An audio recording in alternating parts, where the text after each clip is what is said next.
Bueno, un cordial saludo para todos. Bienvenidos al curso de Geología para Ingenieros. Tenemos hoy entonces la primera clase. Vamos a hablar sobre el planeta Tierra, su origen y sus características más relevantes.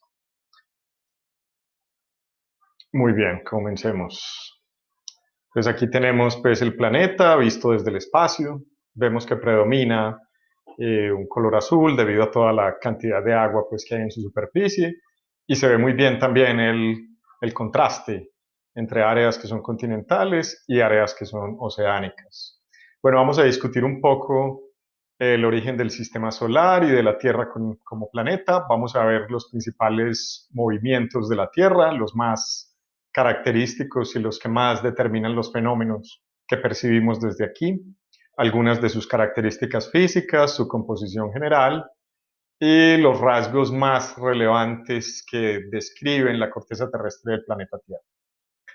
Bueno, pues pensamos que el universo se originó en una gran explosión que ocurrió hace aproximadamente unos 14.000 millones de años. Se piensa que toda la masa, el tiempo y el espacio estaban concentrados en pues en un punto con un volumen menor que la cabeza de un alfiler.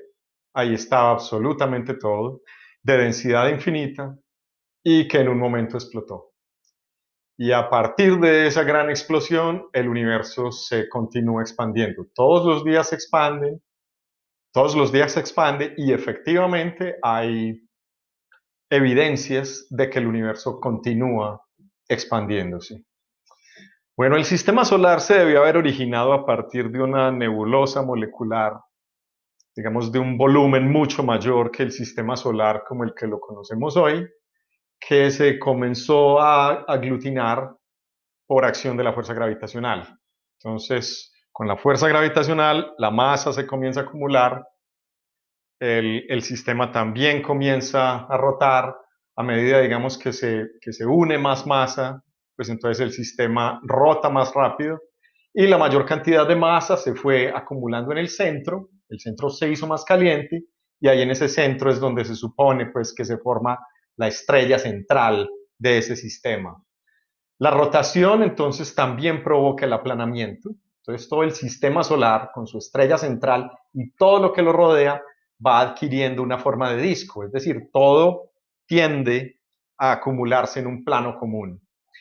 Y más o menos después de unos 50 millones de que la nebulosa molecular se empezara a aglutinar, comienza la fusión termonuclear, o sea, la formación de helio a partir de hidrógeno, que es lo que genera la energía en el Sol, aquí pues en la estrella central de nuestro sistema solar.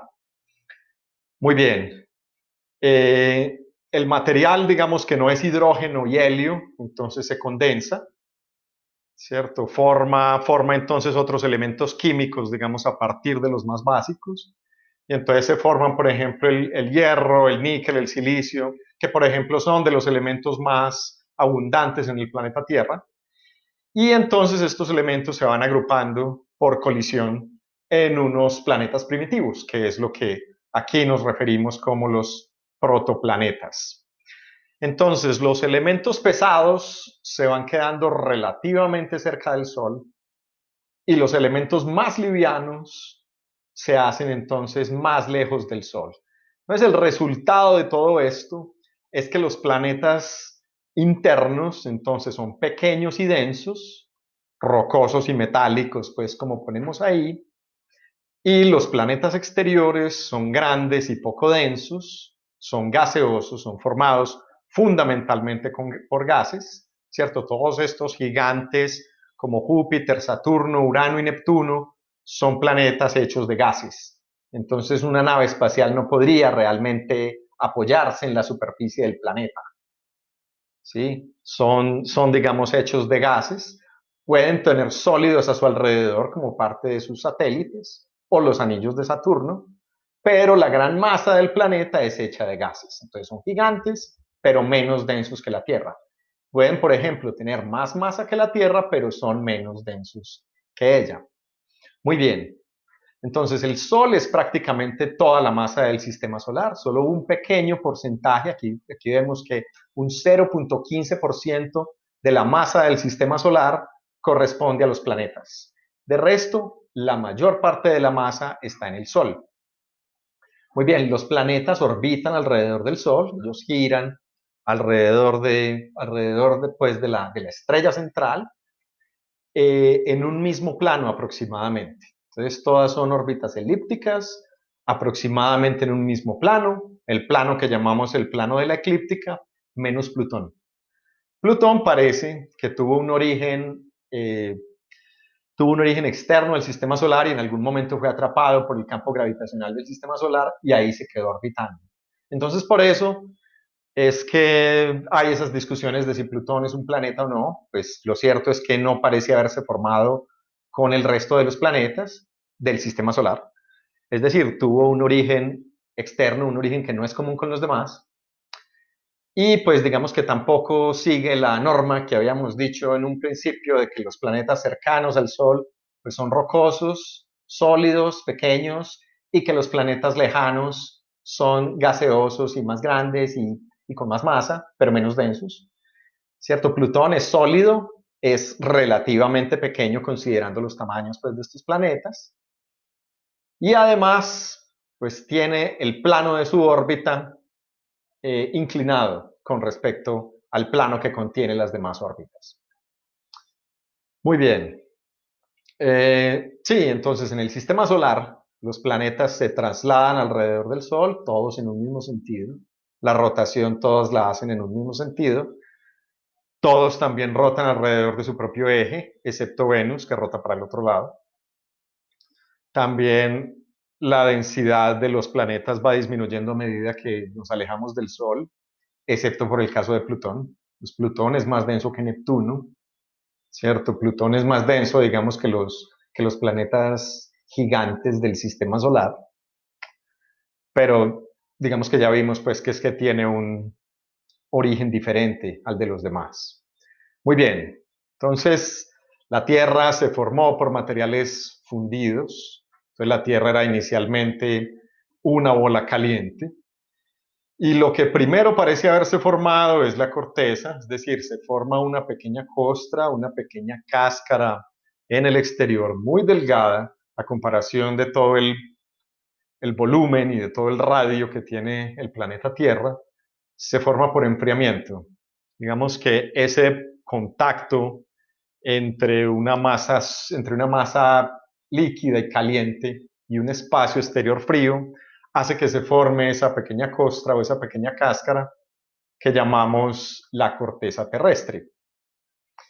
Muy bien, o sea, la Tierra original debía ser, digamos, una masa fundida adentro, una cáscara sólida por fuera, y la actividad volcánica debía ser muy intensa, con toda esa cantidad de masa fundida y dinámica queriendo salir, de manera entonces que debía haber mucha actividad volcánica, ¿cierto? También en estos primeros estados de la Tierra se, se dio origen a la vida, de manera que la actividad biológica y la actividad volcánica, con todos los gases que se generaban, todas las emisiones que se generaban, pues dieron origen a la atmósfera primitiva.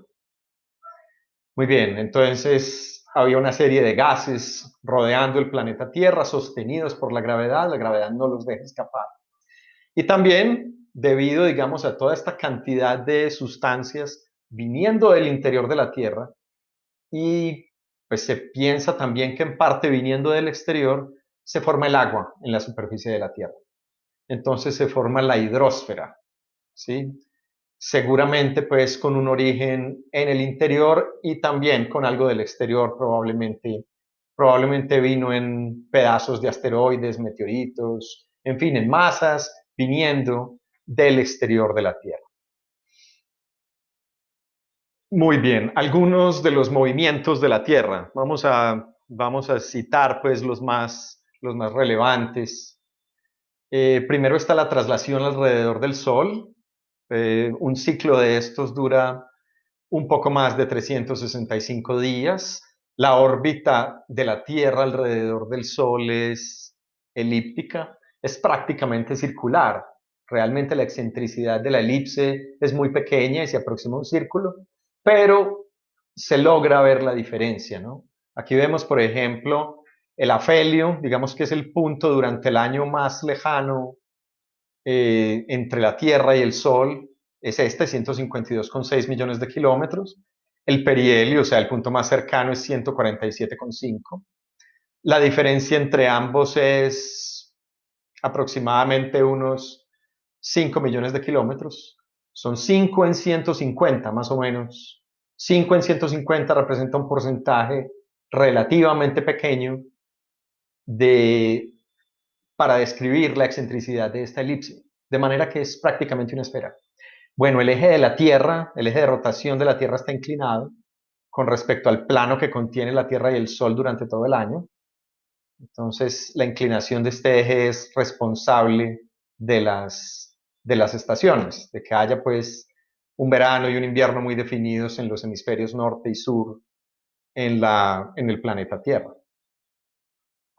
Bueno, la Tierra también rota alrededor de su propio eje, lo que produce el día y la noche, con ciclos de aproximadamente 24 horas. La rotación la ejerce alrededor de un eje que está inclinado, que acabamos de decir. La Tierra también precesa, es decir, el eje de rotación de la Tierra describe movimientos de este tipo, al estilo de los movimientos de un trompo. Entonces la Tierra de alguna manera hace un movimiento como el de un trompo. Lo que pasa es que el ciclo en el que la Tierra hace esto, pues es bastante largo, o largo comparado con, por ejemplo, los tiempos de vida de los humanos. De manera entonces que una sola vuelta se completa en casi 26.000 años. Entonces, en el periodo de vida de un ser humano, realmente no los percibimos. Este fenómeno pues, podría causar alteraciones en las fechas de los cambios de estación. Entonces, hoy en día, digamos que en diciembre comienza el invierno del hemisferio norte y el verano del sur, pero digamos que con el tiempo, en los miles de años, esas fechas pueden cambiar y no, y por ejemplo, no ocurrir ahí en esa misma fecha, sino con diferencias de 2, 3 meses, en fin. Y todas las estaciones pueden correrse, pueden, digamos, presentarse en diferentes momentos durante el año, pero esto solamente es perceptible en escalas de miles de años, mucho mayores que las escalas en las que los seres humanos habitamos el planeta. Bueno, también está este otro movimiento que es la nutación del eje de rotación. Es como un pequeño temblor. Es un pequeño temblor del eje de rotación de la Tierra alrededor de esa trayectoria que sigue en la precesión. Entonces, este pequeño temblorcito es la nutación. ¿Sí? Son pequeños movimientos, pero logran ser perceptibles, ¿cierto? Y se debe sobre todo a las irregularidades en la forma de la Tierra y a efectos gravitacionales de la Luna, la atracción que ejerce sobre la Tierra.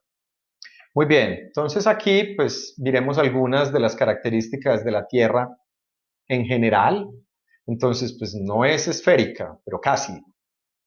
Es prácticamente una esfera, pero en esencia estrictamente no lo es. Tiene un diámetro ecuatorial mayor que el diámetro polar, por el hecho de estar entonces achatada en los polos, abultada en el ecuador, de manera entonces que tiene entonces un radio ecuatorial mayor que el radio polar, tiene una circunferencia media de unos 40.000 kilómetros, el radio pues se aproxima a los 6.400.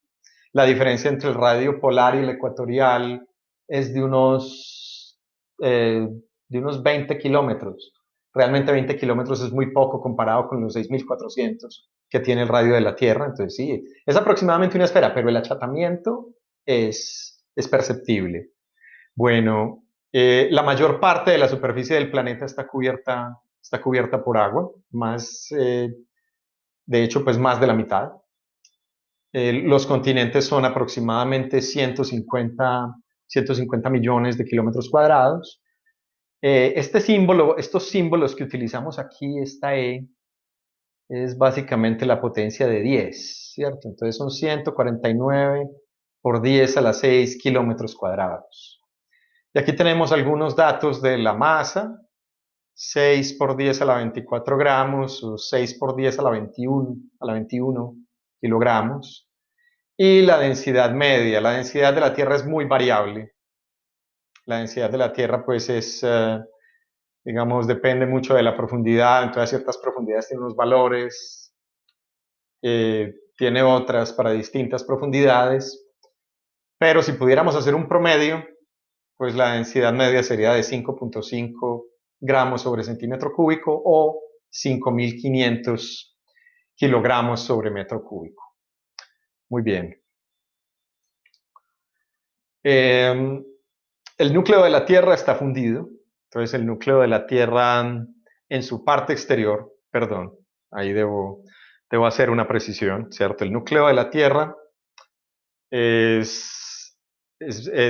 de los dos, ¿no? Entonces tiene un pedazo que es sólido, tiene otro pedazo que es líquido. El más interno es sólido, de manera que el centro de la Tierra está en estado sólido, pero rodeándolo hay una masa líquida, ¿sí? Y básicamente todo el calor remanente de la formación del planeta, que está ahí en ese núcleo, contribuye a generar el calor necesario, pues, para el mantenimiento del planeta y sus funciones.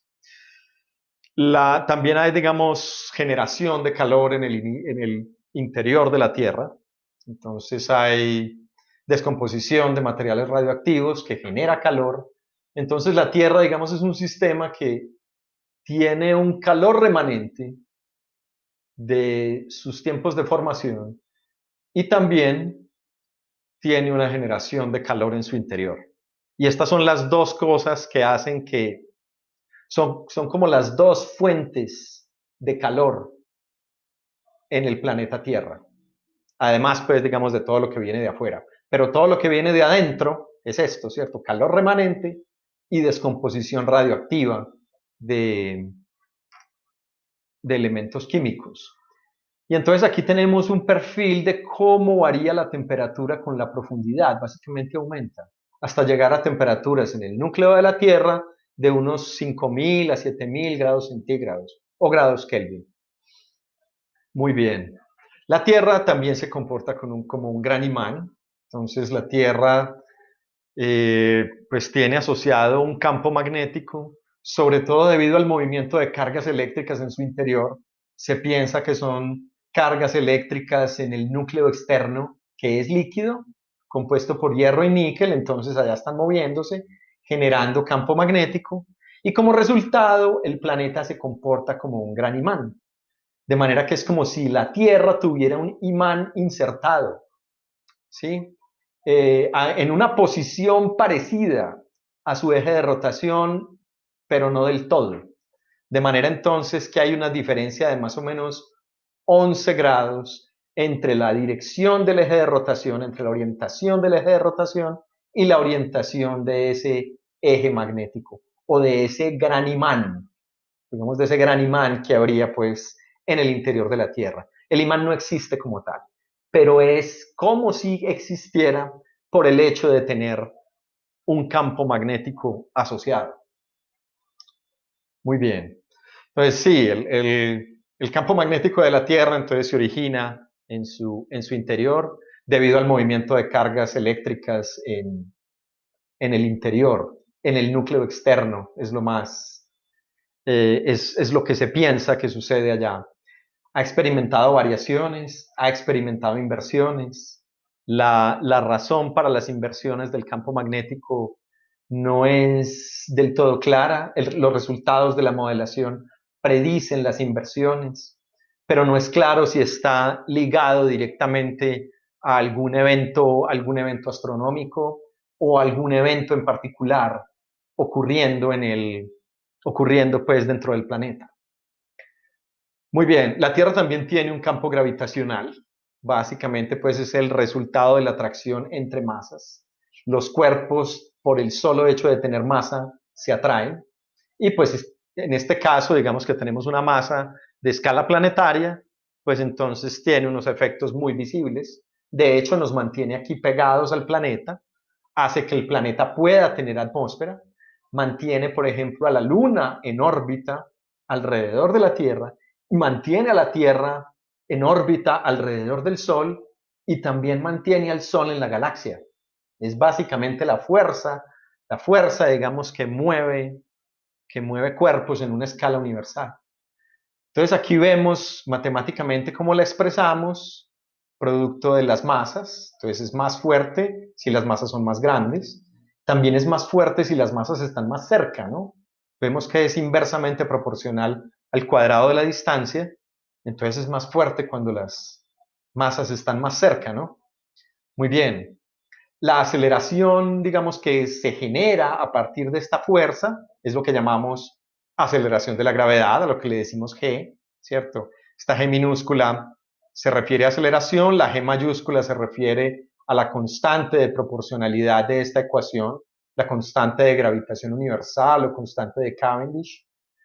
Muy bien, y esta que llamamos la aceleración de la gravedad es de alrededor de 9,8 metros sobre segundo cuadrado, varía, esta aceleración es variable en la superficie de la Tierra, esto es simplemente una aproximación, hay lugares en los que vale 9,83, hay lugares en los que vale 9,74, en fin, tiene sus variaciones, ¿cierto? Entonces puede variar. Por ejemplo, con la latitud, la gravedad es menor en el ecuador que en los polos, básicamente porque la superficie de la Tierra en el ecuador está más lejos del centro de la Tierra que la superficie en los polos. Entonces, digamos, este efecto, este achatamiento, ¿cierto? Que es un efecto de la rotación, hace que haya una variación de la aceleración de la gravedad con la latitud. También hay una variación con la altitud. El hecho, digamos, de uno estar más alto hace que esté más lejos del centro de la Tierra y que por ese efecto la aceleración sea menor o la fuerza de gravedad sea menor. Muy bien, hay un efecto también de la topografía y la geología, es decir, las montañas también atraen, o sea, todo lo que está por encima del nivel del mar, pues también ejerce una atracción. Y también depende de los tipos de material. Los materiales más densos tienen la masa más concentrada, ¿cierto? Digamos que en un mismo volumen acomodan más masa, los materiales más densos, ¿no? En un mismo volumen acumulan más masa. Si tienen más masa, pues atraen más. Entonces, por eso las variaciones de la gravedad en la superficie de la Tierra. Muy bien. Eh, También hablábamos que la gravedad es muy importante para tener atmósfera. Entonces, por ejemplo, los planetas que tienen una atmósfera densa, pues usualmente tienen una gravedad suficiente para retener todos esos gases y no dejarlos ir. La gravedad, por ejemplo, de la Luna es relativamente baja, bueno, comparada con la de la Tierra, y no le da para tener una atmósfera densa. Tiene una atmósfera muy ligera, la Luna. Algo tiene, pero es mucho menos que toda esta cantidad de gases y sustancias que tenemos nosotros en nuestra atmósfera. Muy bien. La gravedad también tiene el efecto de tender a formar una esfera perfecta modificada por la rotación. Entonces, la Tierra, ha querido, digamos, eh, formar más o menos una esfera perfecta. Lo que pasa es que la rotación la ha modificado, entonces es achatada y tiene algunas irregularidades, sobre todo por la diferencia de materiales que la componen, sobre todo por su enfriamiento rápido en sus inicios, de manera que tiene irregularidades topográficas, sitios altos, sitios más bajos, pero la tendencia a grandes rasgos es a formar una esfera. ¿Sí? Muy bien. Ahora, entonces miremos algunos de los niveles en el planeta. Entonces miremos algunas capas. Digamos capas entre comillas, pero es como algunos niveles en donde ocurren cosas distintas asociadas al planeta, ¿cierto? Y asociadas como a esa parte superficial del planeta. Entonces vamos a estudiar como esos rasgos superficiales de la Tierra. Entonces tenemos la atmósfera como una capa gaseosa que rodea el planeta. Está compuesta pues fundamentalmente por gases, es muy delgada en comparación con el diámetro terrestre. Llegará de pronto a los cientos de kilómetros, ¿no? Cuando el diámetro terrestre, en el diámetro terrestre estamos hablando de miles de kilómetros. Aquí en la atmósfera hablamos de cientos de kilómetros. La atmósfera entonces es el soporte para la vida, también es el soporte para el ciclo hidrológico y todos los fenómenos climáticos, incluso algunos fenómenos geológicos que ocurren en la superficie de la Tierra. Está compuesta sobre todo por nitrógeno y oxígeno y algunos otros elementos en menor cantidad, pero básicamente nitrógeno y oxígeno constituyen la mayoría de los gases que conforman la atmósfera. Muy bien, la atmósfera está subdividida en varias capas y básicamente lo que determina una capa es el perfil de temperatura, es cómo la temperatura varía en esos niveles. ¿Sí? Entonces aquí, digamos, aquí en ciertos niveles la temperatura tiene una tendencia a bajar, después tiene una tendencia a subir, después tiene una tendencia a bajar y después vuelve otra vez en una tendencia a aumentar hasta que finalmente ya quedamos pues en el espacio exterior. Ahora, por ejemplo, pues nosotros vivimos aquí, ¿cierto? Nosotros vivimos aquí en la parte más baja y los aviones más o menos vuelan por aquí, un poquito más arriba, pero nos mantenemos, digamos, en la parte baja de la atmósfera. Muy bien. La hidrosfera la entendemos como esa serie de niveles o como un conjunto de niveles, conjunto de alturas o elevaciones, pongámoslo así, entre las que se concentra el agua que participa del ciclo hidrológico. Yo no me refiero a toda el agua del planeta. Realmente en el planeta hay mucha más agua, ¿no?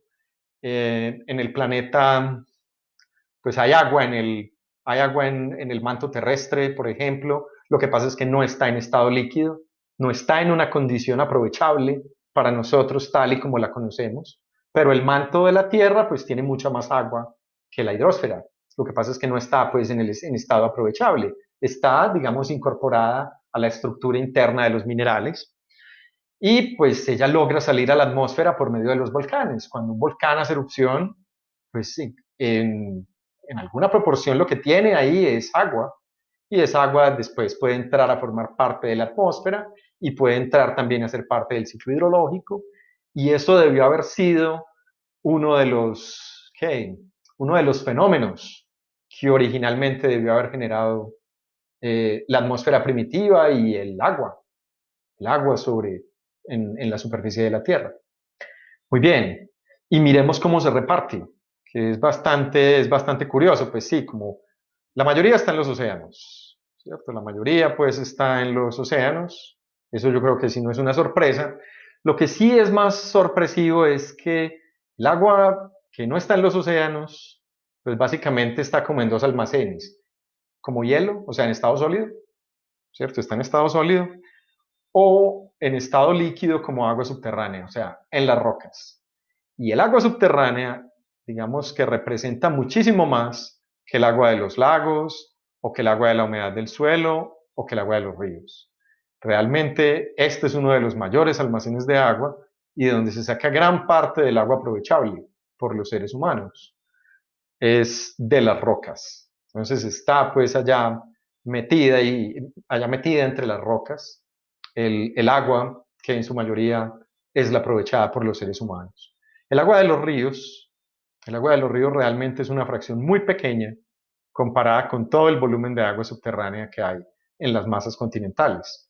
Incluso la humedad del suelo, o sea, digamos, aquella agua que está en esa zona donde todos los espacios vacíos que hay en el suelo no están llenos de agua, sino que es una combinación de agua y aire. Incluso el agua que está ahí en esa zona no saturada que llaman es mayor que la cantidad de agua que hay en los ríos. Entonces, realmente el agua de los ríos es una pequeñísima muestra del agua, digamos, eh, que hace parte del ciclo hidrológico, ¿no? Muy bien. Entonces, sí, la hidrosfera es el sostén para la vida, es responsable de muchos procesos geológicos, sobre todo de los que ocurren en superficie, y está en actividad cíclica permanente. Hay un ciclo del agua que, digamos, está constantemente activo y que es el soporte, es uno de los soportes fundamentales para que haya vida y para que la vida se mantenga. Y aquí, pues, como estábamos hablando, como hemos dicho ya varias veces, pues la hidrosfera se originó cuando el planeta se enfrió y lo que sabemos es que el manto de la Tierra, o sea, una capa más interna de aquella, pues, que estamos con la que tenemos contacto hoy en día, ¿cierto? A partir de esa capa más interna se debió haber formado el agua que hoy en día está en la hidrosfera.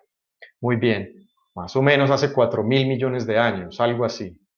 Digamos, es en una tierra primitiva, en una tierra muy cercana a sus estadios más primitivos, más iniciales. El ciclo hidrológico es una cosa como así, esto es una representación muy aproximada de lo que puede ser el ciclo hidrológico, ¿cierto? Tenemos agua en la atmósfera, en forma gaseosa, que puede, digamos, condensarse, pasar a estado líquido, ¿cierto? El agua líquida puede, digamos, escurrir por la superficie o puede también infiltrarse y pues alimentar, digamos, todos estos sistemas de aguas subterráneas. Los sistemas de aguas subterráneas alimentar ríos o lagos o alimentar el océano. Y aquí, digamos, por encima de este nivel freático, que es como el nivel superior de las aguas subterráneas, tenemos la zona no saturada y la zona no saturada también tiene grandes volúmenes de agua. Muy bien. La biosfera la entendemos también entonces como esa serie de niveles, ese conjunto de niveles, llamémoslo como conjunto de elevaciones en el cual la vida sucede, ¿cierto? Y la vida sucede básicamente sobre la superficie de la Tierra y a veces de pronto con una profundidad muy limitada, pues bajo la atmósfera, ¿cierto? Bajo la superficie de la Tierra.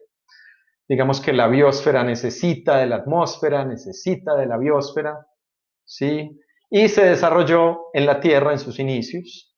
Entonces puede ser hace unos 4.000 o 3.500 millones de años que se empezó a desarrollar la vida y ha tenido una evolución desde su inicio, desde formas más simples a formas cada vez más complejas.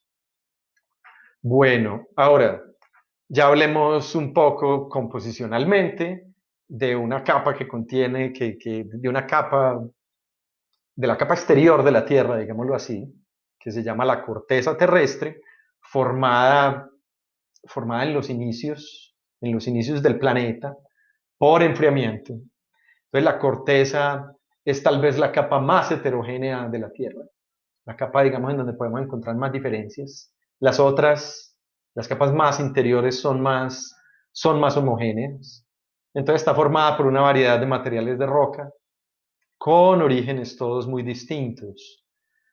Eh, en los continentes es gruesa y es de baja densidad, es menos pesada. Y en los océanos es delgada, es más densa. Entonces esto explica por qué, por ejemplo, los continentes están por encima de la superficie del agua de los océanos, y los océanos, el piso oceánico, pues está más bajo. Entonces no es coincidencia, digamos, el agua no es lo que hace el océano, ¿sí? El océano surge básicamente pues porque el agua se acumuló en esos sitios que estaban en más bajos niveles topográficos, ¿cierto? Y esos sitios son los que están compuestos por materiales más densos y a la vez en donde esta capa es más delgada. Entonces, topográficamente es más baja, de manera que ahí se acumuló el agua. Muy bien, y ahora vamos a ver entonces algunos rasgos de la superficie, como algunos rasgos de la corteza, ¿sí? Entonces empecemos por zonas estables, ¿cierto? De relativamente poco relieve, zonas aproximadamente planas al interior de los continentes, zonas que hoy en día no se están deformando, al menos no intensamente como otras. Eh, no hay terremotos, al menos no en tanta cantidad como en otras partes. Sí hay terremotos, pero son relativamente escasos y que están compuestos por rocas muy antiguas. Entonces son zonas estables y de poca deformación al interior de los continentes. Entonces aquí tenemos algunos ejemplos. Canadá, Escandinavia, el centro de África, Brasil. Yo me imagino que ninguno ha escuchado de grandes terremotos en Brasil, por ejemplo. No, eso no lo hemos escuchado y realmente tiembla poco. ¿Qué quiere decir? Se deforma poco. Hay poca deformación actualmente en ese lugar de la Tierra. Ahora, si los escudos están cubiertos por sedimentos o por rocas sedimentarias, que son las que se formaron a partir de sedimentos, pero digamos que eso, si ese escudo está cubierto por sedimentos, lo llamamos plataforma, que también, digamos, son áreas estables, solamente que ya no están encima de lo que llamamos una roca cristalina, sino que es una roca sedimentaria que está cubriendo la roca cristalina. Ya después entramos en más detalle sobre estos temas de las rocas. Bueno, tenemos también los cinturones orogénicos, que son unas franjas levantadas con relieve, son largas y estrechas, entonces son básicamente cadenas de montañas, ¿cierto? Usualmente están en los márgenes continentales, están en los bordes de los continentes. Ya después veremos que esto significa que están usualmente en los límites entre placas tectónicas. Algunos ejemplos, por ejemplo, a ver, algunos ejemplos que tenemos. Los Andes, las montañas rocosas, los Alpes, los Himalayas, en fin, los Urales, bueno, todas estas cadenas de montañas pues son cinturones orogénicos, algunos con más deformación que otros, algunos más, digamos, con una deformación más activa que las de otros, pero listo, son cinturones orogénicos.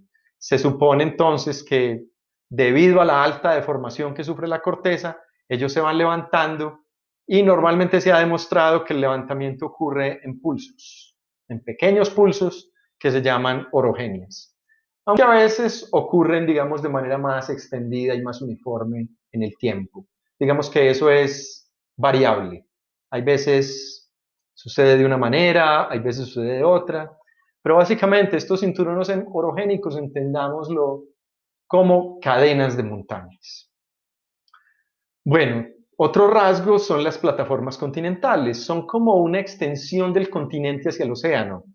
Entonces es una zona, digamos, que va desde el nivel del mar o desde la línea de costa hacia adentro, hacia mar adentro, ¿sí? Pero es una zona con inclinación muy suave, entonces si uno se pudiera, por ejemplo, aquí situar en la costa colombiana y empezar a caminar hacia mar adentro, si pudiéramos hacer tal cosa, ¿cierto? Si pudiéramos hacer eso, experimentaríamos que hay una pendiente muy suave, ¿cierto? Hay una pendiente muy suave. Ahora, por ejemplo, en los periodos glaciares, cuando el nivel del agua del océano disminuye porque se congeló una gran parte del volumen de agua, normalmente las plataformas continentales quedan expuestas.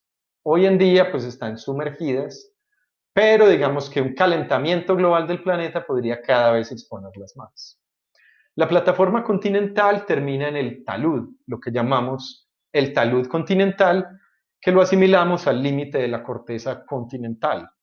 Son unas laderas de gran pendiente que básicamente representan ese fin de la plataforma y el inicio de la cuenca oceánica o de lo que ya propiamente puede considerarse como el fondo oceánico. Aquí hay más o menos un esquema.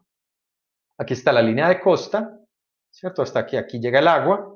Y aquí está entonces la plataforma continental de una pendiente pequeña, así como la vemos también en esta ilustración de abajo. Es una pendiente pequeña, ¿cierto? Relativamente suave.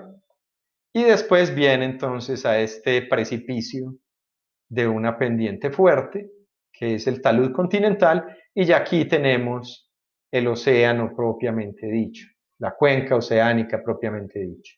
Ahora, en el océano están estos accidentes que llamamos las fosas abisales, son surcos estrechos, profundos, son pues, alargados, o sea, son surcos. ¿Sí? Se localizan junto a montañas o junto a arcos de islas volcánicas. Aquí está, por ejemplo, esta que bordea la costa suramericana, la costa pacífica suramericana, y tenemos, por ejemplo, también estas otras asociadas a estas islas volcánicas en las Antillas Menores del Caribe. Pueden alcanzar hasta 11.000 metros de profundidad, de las mayores profundidades que se logran en el océano, a lo largo pues de estos surcos. Bueno, en el océano también existen las dorsales, son como, podríamos decirlo como una cadena volcánica submarina. Básicamente estos son las dorsales, entonces es como un cinturón continuo. Aquí tenemos este ejemplo de la dorsal del Atlántico, de la cual tenemos alguna expresión por encima de la superficie del agua que está en Islandia. Y entonces, por el hecho de conocer, digamos, lo que pasa en Islandia y poderlo ver de primera mano, pues nos ha ayudado bastante para entender lo que pasa aquí abajo. Pero básicamente lo que tenemos es una cadena volcánica, ¿cierto? Y son entonces las cadenas montañosas más prominentes del planeta. Lo que pasa es que están sumergidos con actividad volcánica constante. Muy bien. Aquí tenemos otro pedazo de una, de una dorsal. Entonces aquí vemos su estructura, ¿cierto? Es como un surco interrumpido, ¿no? Está interrumpido por fracturas en la corteza oceánica que las desplazan un poco, ¿no? Y les quitan continuidad. Pero entonces aquí podemos ir siguiendo todas estas fisuras que son activas en términos de vulcanismo y que atraviesan pues grandes extensiones del océano. Bueno, tenemos también las llanuras abisales, son zonas pues relativamente planas, con altas profundidades, hasta incluso profundidades que superan los 8 kilómetros de profundidad eventualmente. Tenemos también montes submarinos, o sea, son estructuras usualmente volcánicas sumergidas que sobresalen del piso oceánico. El piso oceánico tiene un gran relieve, tiene mucho relieve. eh, tal vez puede tener un relieve más rico que el continental. Lo que pasa es que es poco conocido. Todavía, digamos, nuestro desconocimiento del fondo oceánico sigue siendo grande, pero digamos la variación topográfica o batimétrica que llaman, pues también es bastante grande. El fondo oceánico está lejos, digamos, de tener un fondo absolutamente plano y homogéneo. Digamos que es bastante variado. Muy bien. Entonces, con esto llegamos al final de la primera presentación. Espero esto les sea de utilidad. Eh, ya vamos a entrar pues en algunos otros temas, a hablar un poquito más de la Tierra como planeta, del ciclo de las rocas, de los minerales, de la tectónica de placas, en fin, de la composición de la Tierra pues como a nivel macro y de sus principales características y de cómo ha evolucionado la ciencia para hoy en día tener un entendimiento aproximado de cuál es la mecánica del planeta. Muy bien, muchas gracias por su atención y nos seguimos viendo.